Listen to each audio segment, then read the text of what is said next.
Olá, alunos, sejam bem-vindos ao canal da Astra Educa N.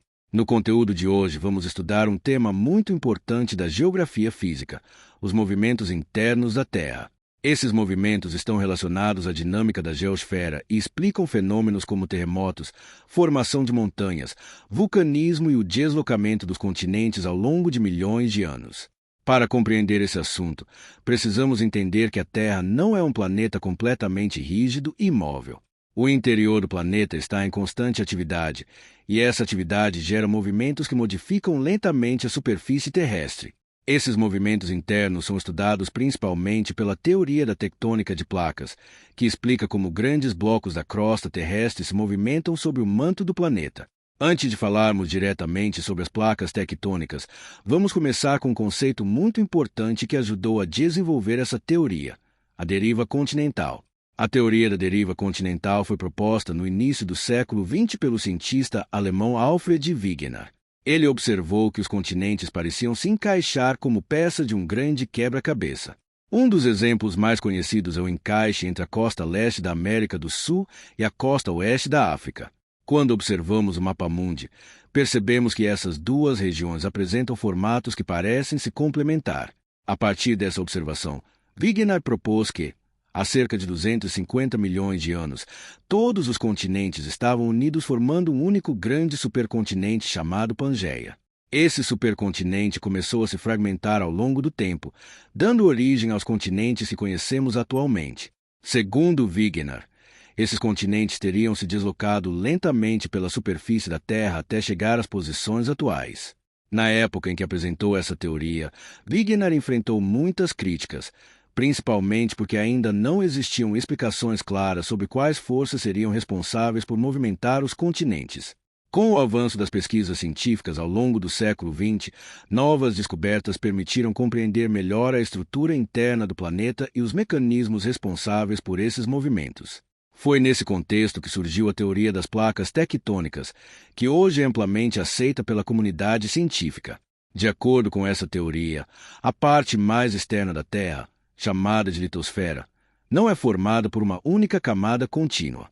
Na verdade, ela está dividida em vários grandes blocos chamados placas tectônicas. Essas placas são grandes fragmentos da crosta terrestre e da parte superior do manto. Elas flutuam lentamente sobre uma camada mais profunda chamada astenosfera, que possui comportamento mais plástico e permite o deslocamento dessas placas.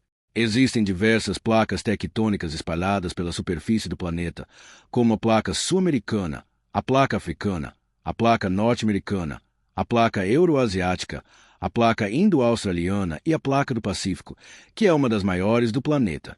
Essas placas não estão paradas. Elas se movimentam constantemente, embora de forma muito lenta. Em média, o deslocamento das placas ocorre a uma velocidade de alguns centímetros por ano, aproximadamente a mesma velocidade de crescimento das unhas humanas. Mesmo sendo movimentos lentos, ao longo de milhões de anos eles provocam transformações profundas na superfície terrestre. Os movimentos das placas tectônicas podem ocorrer de diferentes maneiras. Em alguns casos, as placas se afastam umas das outras. Esse tipo de movimento é chamado de limite divergente. Quando isso acontece, o magma proveniente do interior da Terra pode subir até a superfície, formando novas áreas de crosta terrestre. Esse processo ocorre principalmente no fundo dos oceanos, nas chamadas dorsais oceânicas. Outro tipo de movimento ocorre quando duas placas se aproximam e colidem. Esse tipo de limite é chamado de limite convergente. Quando placas colidem, podem ocorrer diferentes situações. Em alguns casos, uma placa mergulha por baixo da outra em um processo chamado subducção. Esse processo pode gerar intensa atividade vulcânica e também terremotos. Em outras situações, quando duas placas continentais colidem, ocorre o dobramento das rochas, o que pode levar à formação de grandes cadeias de montanhas. Um exemplo famoso desse processo é a formação da Cordilheira do Himalaia. Existe também o chamado limite transformante, que ocorre quando duas placas tectônicas deslizam lateralmente uma em relação à outra. Esse movimento pode gerar grandes tensões nas rochas, que, quando liberadas, provocam terremotos. Um exemplo bastante conhecido desse tipo de limite é a falha de San Andreas, localizada na Califórnia, nos Estados Unidos.